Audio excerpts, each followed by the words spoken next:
સીટો છે સાહેબ, સપનું શું છે? કેટલી સીટો કવર કરી શકશું? ચોક્કસ રાજભાઈ, 30માંથી 30 સીટ ભારતીય જનતા પાર્ટી જીતશે. બહુ મોટું કોન્ફિડન્સ નથી છે? ના, બિલકુલ નહીં. સામે જ્ઞાનીબેન ઠાકોર અને ગુલાબસિંહ બંને મજબૂત છે. પ્રમુખ તરીકે છે અને બનાસકાંઠાના સાંસદ તરીકે પણ છે. બંને આ વિસ્તારથી જ છે, પણ ક્યાંક ના ક્યાંક અત્યારે લોકોની અંદર જાગૃતતા આવી છે. આ જવાબદારી એ 27 પહેલાં કહી શકાય કે કાંટાળો તાજ કહો તો પણ ચાલે, અને એમની અગ્નિ પરીક્ષા કહો તો પણ ચાલે. કે તમે કઈ સમાજના છો, કઈ પાર્ટીમાંથી કામ કરો છો. દરેક સમાજ, અઢારે આલમ અને દરેક નાનામાં નાનો કાર્યકર્તા ભારતીય જનતા પાર્ટી એક સમાન છે. એ હતો કે અત્યાર સુધી સતત કોંગ્રેસમાંથી કોઈ ભાજપ સામે બોલતું હોય ને તો એ હુકમસિંહ દરબાર હતા. હવે એમને પણ તમારી ટીમમાં લઈ લીધા છે. સ્થાનિક સ્વરાજની ચૂંટણીનું રણશીંગું ફૂંકાઈ ચૂક્યું છે. મારી સાથે ડૉક્ટર નરેશ ઠાકોર છે, જેમને સૌથી નાની ઉંમરમાં ભાજપ પ્રદેશ દ્વારા વાવથરા જિલ્લાના પ્રમુખ તરીકેની જવાબદારી આપી છે. આ જવાબદારી એ 27 પહેલાં કહી શકાય કે કાંટાળો તાજ કહો તો પણ ચાલે, અને એમની અગ્નિ પરીક્ષા કહો તો પણ ચાલે. મારે આજે વાત કરવી છે જિલ્લા પંચાયત વિશે, કારણ કે વાવથરા જિલ્લો છે એ નવો જિલ્લો છે. નવો જિલ્લો બનતાની સાથે જ સ્થાનિક સ્વરાજની ચૂંટણીઓ જાહેર થઈ છે, અને પ્રથમ જિલ્લા પંચાયત ભાજપ કબજે કરશે કે શું, જેને લઈને આજે નરેશ ઠાકોર સાથે વાત કરી છે. સાહેબ, પહેલાં તો બનાસ તકમાં આપનું સ્વાગત છે. ધન્યવાદ રાજભાઈ. સાહેબ, શું કહેશો? અગ્નિ પરીક્ષા કહો કે કાંટાળો તાજ કહો, નાની ઉંમરમાં મોટી જવાબદારી તો મળી, પરંતુ હવે અગ્નિ પરીક્ષા છે જિલ્લા પંચાયત કબજે કરવા માટેની. કેવી રણનીતિ સાથે ગ્રાઉન્ડ ઉપર ઉતરવાના છો? દેશના સન્માનીય વડાપ્રધાન નરેન્દ્રભાઈ મોદી સાહેબ અને ગુજરાત સરકારના મુખ્યમંત્રી ભૂપેન્દ્રભાઈ પટેલ સાહેબે આ વિસ્તારને વાવથરા જિલ્લા તરીકેની એક ભેટ આપી છે. અને અનેક વિકાસના કામો સરહદી વિસ્તારની અંદર ભારતીય જનતા પાર્ટીની સરકારે કર્યો છે. પાણીથી લઈ અને દરેક ખેડૂતોની પણ ચિંતા કરી છે. આગામી સમયની અંદર તાલુકા પંચાયત, જિલ્લા પંચાયતની જે ચૂંટણી આવી ગઈ છે, દરેક ભારતીય જનતા પાર્ટીનો પેજનો કાર્યકર્તા, બૂથનો કાર્યકર્તા, શક્તિ કેન્દ્રથી લઈ મંડળ, જિલ્લાના કાર્યકર્તાઓ આ સેવાના માધ્યમથી દરેક ઘર ઘર સુધી પહોંચી રહ્યા છે. અને ભારતીય જનતા પાર્ટી માટે આ વિસ્તારના લોકો નરેન્દ્રભાઈ અને ભૂપેન્દ્રભાઈનું આ જિલ્લાની ભેટ આપી છે, એ માટે ઋણ ચૂકવવા માટે તત્પર છે. અને આગામી તાલુકા પંચાયત, જિલ્લા પંચાયત અને નગરપાલિકા ભવ્ય રીતે ભારતીય જનતા પાર્ટી જીતશે. 8 તાલુકા પંચાયત છે, 2 નગરપાલિકા છે, અને જિલ્લા પંચાયત. જિલ્લા પંચાયતની 30 સીટો છે. સાહેબ, સપનું શું છે? કેટલી સીટો કવર કરી શકશું? ચોક્કસ રાજભાઈ, 30માંથી 30 સીટ ભારતીય જનતા પાર્ટી જીતશે. બહુ મોટું કોન્ફિડન્સ નથી છે? ના, બિલકુલ નહીં. આ ભારતીય જનતા પાર્ટી અને આ વિસ્તારના લોકોની જે સરકારે જે સેવા કરી છે, અને અનેક યોજના થકી એક પણ ઘર એવું આ વિસ્તારનું કે આ રાજ્યનું કે આ દેશનું નથી કે નરેન્દ્રભાઈ મોદી સાહેબની સરકાર અને એમની યોજના થકી એક પણ યોજનાનો નાનો મોટો લાભ ના લીધો હોય. દરેક આયુષ્માન કાર્ડ હોય, જેને ઘરનું ઘર નહોતું એમને ઘરનું ઘર આપ્યું છે. ઘરે જેને પાણી નહોતું તેને હર ઘર નળ થકી પાણી આપ્યું છે. 24 કલાક વીજળી આ વિસ્તારની અંદર આપી છે. આમ અનેક નાની મોટી યોજના કિસાન નિધિ તરફથી દરેક ખેડૂતના ખાતામાં જેના 7, 12, 8ની અંદર નામ હોય એમને દરેકને 2,000 કરીને 6,000 રૂપિયા વર્ષ દરમિયાન આ ભારતીય જનતા પાર્ટીની સરકાર આપી રહી છે. આ સરકાર ક્યારેય પણ એવું નથી પૂછતી કે તમે કઈ સમાજના છો, કઈ પાર્ટીમાંથી કામ કરો છો.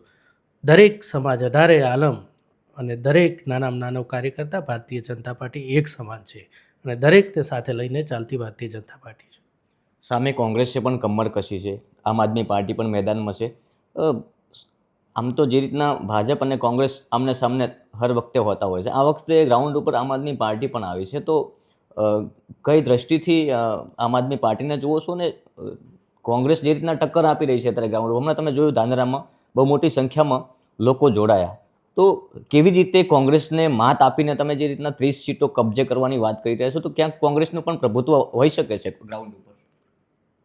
આ વિસ્તારની અંદર આમ આદમીની પાર્ટી વાત કરીએ તો ક્યાંય એ પિક્ચરમાં પણ નથી, અને કોંગ્રેસની વાત કરીએ તો આ વિસ્તારની અંદર વર્ષોથી જે કોંગ્રેસ માટે કામ કરતા હતા એવા કોંગ્રેસના સક્રિય કાર્યકર્તાઓ ભારતીય જનતા પાર્ટી અને નરેન્દ્રભાઈ મોદી સાહેબના કામને જોઈ અને આ વિકાસરૂપી યજ્ઞની અંદર વર્ષોથી કોંગ્રેસ સાથે જોડાયેલા ઘણા બધા કાર્યકર્તાઓ આ છેલ્લા 2-3 દિવસની અંદર વાવ વિધાનસભા અને થરાદ વિધાનસભામાંથી મોટા પાયે ભારતીય જનતા પાર્ટીમાં કાર્યકર્તાઓ જોડાયા છે.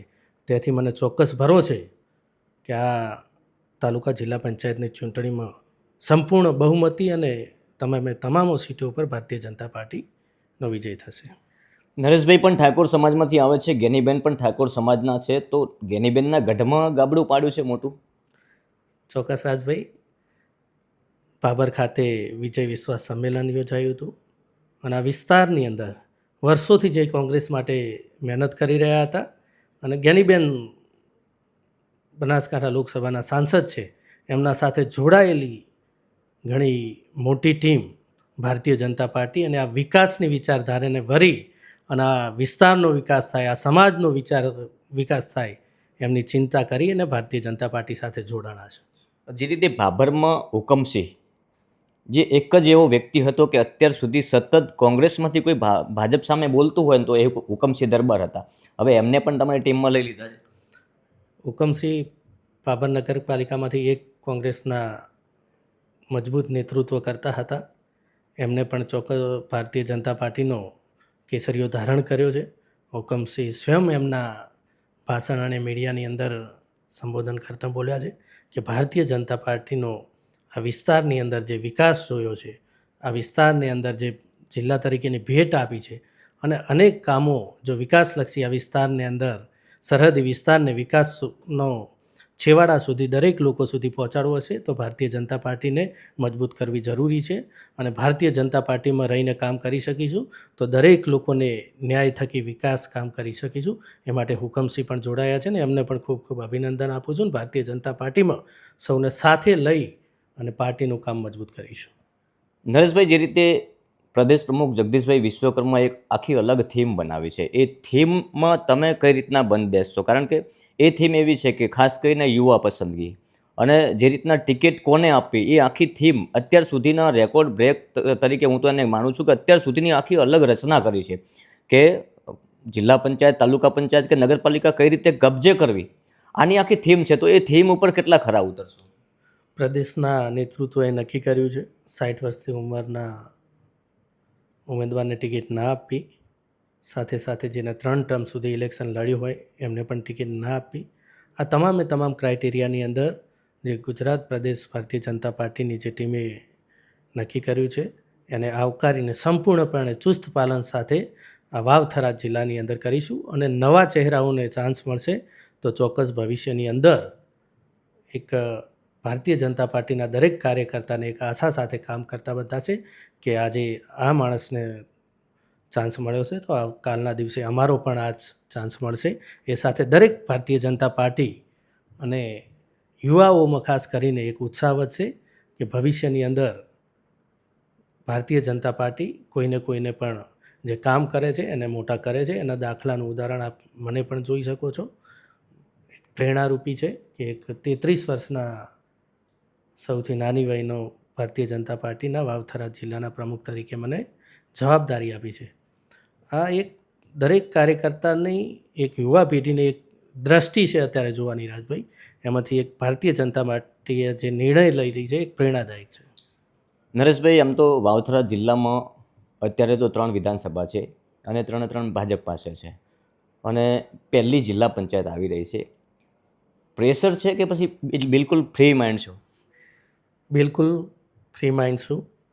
3 વિધાનસભાના ધારાસભ્ય ભારતીય જનતા પાર્ટીના છે અને આ સમગ્ર વિસ્તારની અંદર ભારતીય જનતા પાર્ટીની અંદર કામ કરતા કાર્યકર્તાની ફોજ છે.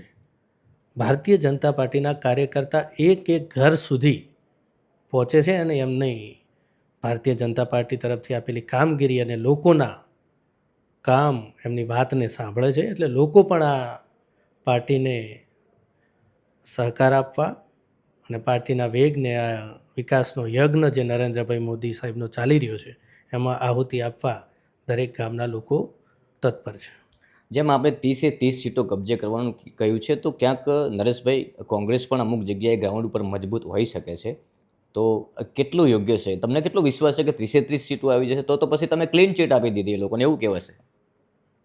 આ વિસ્તારની અંદર કોંગ્રેસના જિલ્લાના અધ્યક્ષ પણ આ વિસ્તારમાંથી છે અને લોકસભાના સાંસદ પણ આ વિસ્તારમાંથી છે. પરંતુ જ્યાં દિવસે દિવસે જોતાં ઘણા બધા કોંગ્રેસના કાર્યકર્તાઓ ભારતીય જનતા પાર્ટી નરેન્દ્રભાઈ મોદી અને ભૂપેન્દ્રભાઈની સરકારથી, મેં પહેલાં પણ કીધું કે આ વિકાસના કામો અને આ વિસ્તાર વિકાસથી વંચિત ના થઈ જાય એ માટે અત્યારે વર્ષોથી કોંગ્રેસમાંથી જે લોકો કામ કરતા હતા એ અત્યારે ચિંતિત છે કે ભારતીય જનતા પાર્ટીની સરકાર હશે તો આપણે આ વિસ્તારના દરેક લોકોનું કામ કરી શકીશું, વિસ્તારનો વિકાસ કરી શકીશું. એ માટે થઈને અત્યારે કોંગ્રેસના લોકોનું જ્યારે સમર્થન મળી રહ્યું છે ત્યારે મને સંપૂર્ણ ભરોસો છે કે 100% અમે ક્લીન ચીટ કરીશું. નરેશભાઈ, થરાદના વિકાસનો બદલાવ, થરાદનો વિકાસ, થરાદનું આખું ચેન્જ થવું, આ બધું ગ્રાઉન્ડ ઉપર લઈને જવાનું. ચોક્કસ આ વાવ થરાદ જિલ્લા તરીકે જ્યારે નરેન્દ્રભાઈ મોદી સાહેબ અને ભૂપેન્દ્રભાઈની સરકારની ભેટ આપી છે, આ ભેટની સ્વીકૃતિ કરતાં રાજભાઈ આપ જોઈ શકો છો કે જ્યારે પહેલાંનું થરાદ ને અત્યારે થરાદની અંદર પ્રવેશ કરતાં જ આપણે કેટલો અલગ માહોલ સાથે આપણે અદ્ભુત ભવ્ય દર્શક જોઈ શકીએ છીએ. અને આ વિસ્તારને જે જિલ્લા તરીકેની ભેટ આપી છે અને આ વિસ્તારનો જે વિકાસ થઈ રહ્યો છે, આ સમગ્ર વિસ્તારની અંદર વાવ થરાદના જિલ્લાની અંદર કલેક્ટર ઓફિસ હોય, હોસ્પિટલાઇઝ મોટું બની રહ્યું છે. એ જ સાથે સાથે ભવિષ્યની અંદર પણ આ વિધાનસભાના અધ્યક્ષ શંકરભાઈ ચૌધરી પણ આ વિસ્તારની ખૂબ ચિંતા કરી રહ્યા છે અને આ વિસ્તારની અંદરના કોઈ પણ નાનાથી નાની સમાજના લોકોના વિદ્યાર્થીઓને થરાદ છોડીને બહાર ભણવા માટે ના જવું પડે એની ખૂબ ચિંતા કરી રહ્યા છે ને આ ટૂંક સમયની અંદર આ વિદ્યાર્થીઓના હિત માટે થઈને આ થરાદની અંદર શિક્ષણરૂપી પ્રવૃત્તિ માટે મોટી એક સંસ્થા સરકાર દ્વારા ઊભી કરવામાં આવશે જેથી દરેક ફેકલ્ટીની અંદર અહીંયા થરાદ જિલ્લાની અંદર રહી અને અભ્યાસ કરી શકે. નરેશભાઈ, પ્રમુખ બન્યા બાદ એક બારીકાઈથી નોંધ લઈને જે આખી ટીમ ઊભી કરી છે, ટીમ ઉપર કેટલો ભરોસો છે કે તમે જે સપનું લઈને નીકળ્યા છો ભાજપ જિલ્લા પંચાયત કબજે કરવા માટેનું? હું અત્યારે તો નહીં કહી શકું કે કદાચ 30 સીટ આવી શકે, પણ આપણે જે કોન્ફિડન્સ સાથેની વાત કરી છે તો ટીમ ઉપર કેટલો ભરોસો છે? મારી ટીમ ઉપર મને 100% ભરોસો છે. મારી ટીમના દરેક કાર્યકર્તા મારી માટે ભારતીય જનતા પાર્ટી વાવ થરાદ જિલ્લાના પ્રમુખ જ છે અને હું જે કંઈ કામ આપું છું ભારતીય જનતા પાર્ટીમાંથી પ્રદેશમાંથી જે કંઈ કામ આપીએ છીએ એ 100% એમનું સંપૂર્ણ સમય આપી અને પાર્ટીને મજબૂત કરવા કામે લાગેલા છે. જે રીતે આમ કહ્યું કે ગાબડું પાડવાનું ચાલુ કર્યું છે, તો ચાલુ ઇલેક્શનમાં લાગે છે હજુ કોઈ જોડાઈ શકે છે કોંગ્રેસમાંથી? ઘણા બધા લોકોના ફોન પણ આવે છે. લોકોને ભારતીય જનતા પાર્ટીને જોડાવા માટે ઘણા બધા લોકો પ્રેરિત અને છે. આગામી સમયની અંદર જે પણ લોકો કોંગ્રેસમાંથી એમના વિસ્તારના વિકાસ માટે ચિંતા કરી રહ્યા છે એવા લોકોને ભારતીય જનતા પાર્ટીમાં અમે જોડીશું અને આ વિકાસના યજ્ઞને ખૂબ ઝડપથી આગળ વધે અને આ વિસ્તારનો ડેવલપિંગ આ જિલ્લો ગુજરાતની અંદર પ્રથમ હરોળની અંદર વિકાસલક્ષી કાર્યકર્તો થાય એ માટે ભારતીય જનતા પાર્ટીના એક કાર્યકર્તા તરીકે અમે સંપૂર્ણ દરેક કામ કરી અને પાર્ટીને મજબૂત કરીશું. નરેશભાઈ, આપ કહેતા હો છો કે કારણ કે આપ તો પ્રમુખ છો પાર્ટીના જિલ્લાના, તો ચોક્કસથી તમારી દ્રષ્ટિએ ભાજપ મજબૂત હશે, પરંતુ સામે ગેનીબેન ઠાકોર અને ગુલાબસિંહ બંને મજબૂત છે. પ્રમુખ તરીકે છે અને બનાસકાંઠાના સાંસદ તરીકે પણ છે, બંને આ વિસ્તારથી જ છે. પણ ક્યાંક ને ક્યાંક અત્યારે લોકોની અંદર જાગૃતતા આવી છે. પંચાયતથી પાર્લામેન્ટ સુધી ભારતીય જનતા પાર્ટીનો ભગવો લહેરાય છે. આ વચ્ચે દરેક લોકો અત્યારે પહેલાં પણ કીધું કે વર્ષોથી જે કોંગ્રેસ સાથે જોડાયેલા હતા એ લોકોને આ વિકાસની ગાથા એમની આંખોની સામે ઝળહળતી રહી છે અને ત્યારે એમને જ્યારે કોંગ્રેસનો છેડો ફાડી અને ભારતીય જનતા પાર્ટીની અંદર પ્રવેશ કર્યો છે ને તમામ કાર્યકર્તાઓનું હું અભિવાદન કરું છું, હાર્દિક સ્વાગત કરું છું. અને અભિવાદન એટલા માટે કરું છું કે આટલા સમય ગયા પછી આ ભારતીય જનતા પાર્ટી નરેન્દ્રભાઈ મોદી સાહેબની સરકાર, ભૂપેન્દ્રભાઈની સરકાર આ વિકાસલક્ષી કામ કરી રહી છે એ એમની આંખ સામે છે અને જોઈ રહ્યા છે એ લોકો, અને એનાથી પ્રેરિત થઈને અત્યારે ભારતીય જનતા પાર્ટીમાં જોડાયા છે, એટલા માટે એમને અભિનંદન પણ આપું છું. નરેશભાઈ, આખરી સવાલ છે. આટલી મોટી ટીમ સાથે લઈને ચાલવું, બધાની સાથે એકતા રાખવી ખૂબ અઘરું કામ છે. ઉંમર બહુ નાની છે, જવાબદારી મોટી છે અને 27 પહેલાંની અગ્નિ પરીક્ષા છે. લાસ્ટ સવાલ છે મારો. આ ત્રણેય સવાલોનો જવાબ શું છે? કોઈ પણ વ્યક્તિ હોય રાજભાઈ, એનો સ્વભાવ એ કોઈ પણ ક્ષેત્રની અંદર મહત્ત્વનો રોલ ભજવતો હોય છે. અને પાર્ટીએ પ્રમુખ તરીકેની જવાબદારી આપી છે. મારા જાત ઉપર, મારા મગજ ઉપર ક્યારેય એવો ભાવ નથી કે હું એક પ્રમુખ બની ગયો છું. હું એક કાર્યકર્તા તરીકે રહી બધા લોકો વચ્ચે રહું છું, બધાને મળું છું અને બધાને સાંભળું છું. અને આ મારો સ્વભાવ કાયમી રહેવાનો છે. અને લોકો વચ્ચે જે લોકોને ગમે છે એ જ પ્રવૃત્તિ કરવાનું છું. મારા પ્રમુખ તરીકેનો હાવભાવ ક્યારેય નહીં હોય અને દરેકે દરેકને સાથે રાખીને નાનામાં નાનો કાર્યકર્તા બનીને રહીશું. અગ્નિ પરીક્ષા છે, કેટલા સફળ થવાના? 100% સફળતા મળવાની છે. ભારતીય જનતા પાર્ટી, નરેન્દ્રભાઈ મોદી સાહેબ અને ભૂપેન્દ્રભાઈના જે આ વિસ્તારને જેટલી ભેટ આપી છે એનું ઋણ સ્વીકારવા માટે દરેક ગામના, દરેક પરિવારના લોકો ભારતીય જનતા પાર્ટીને વોટ આપવા અને ભવ્ય વિજય કરાવવા માટે અત્યારે કટિબદ્ધ છે. આભાર નરેશભાઈ, અમારી સાથે જોડાવા બદલ. તો આ તો ભાજપના પ્રમુખ નરેશભાઈ ઠાકોર નાની ઉંમરમાં મોટી જવાબદારી આપી સાથે સાથે અગ્નિ પરીક્ષા પણ લેવાઈ રહી છે. તો ચોક્કસથી અગ્નિ પરીક્ષામાં પાસ થવાના પૂરા કોન્ફિડન્સ સાથે બનાસતક સાથે વાત કરી છે. ગ્રાઉન્ડ ઉપર આખી ટીમ ઉતરી ગઈ છે. જિલ્લા પંચાયત કબજે કરવા માટે એડી ચોટીનું જોર લગાવી રહી છે. સામે કોંગ્રેસ પણ એડી ચોટીનું જોર લગાવી રહી છે. પણ નરેશભાઈને એટલું બધું કોન્ફિડન્સ છે કે લગભગ જિલ્લા પંચાયત છે એની તમામ સીટો કબજે કરવાની વાત કરી છે. ટૂંક સમયમાં ખબર પણ પડી જશે કે જિલ્લા પંચાયત કોની બને છે. પરંતુ અત્યારે જે જવાબદારી આપી છે એ જવાબદારી લઈને વિશેષ વાત બનાસતક સાથે કરી છે. નરેશ ઠાકોર ઉંમર નાની છે, વિચારો ઉજ્જવળ છે અને વિશ્વાસ પણ છે. આ વિશ્વાસ સાથે ગ્રાઉન્ડ ઉપર કામ કરવાના છે અને વિશ્વાસ સાથે જીત પણ મેળવશે એવી આશા છે.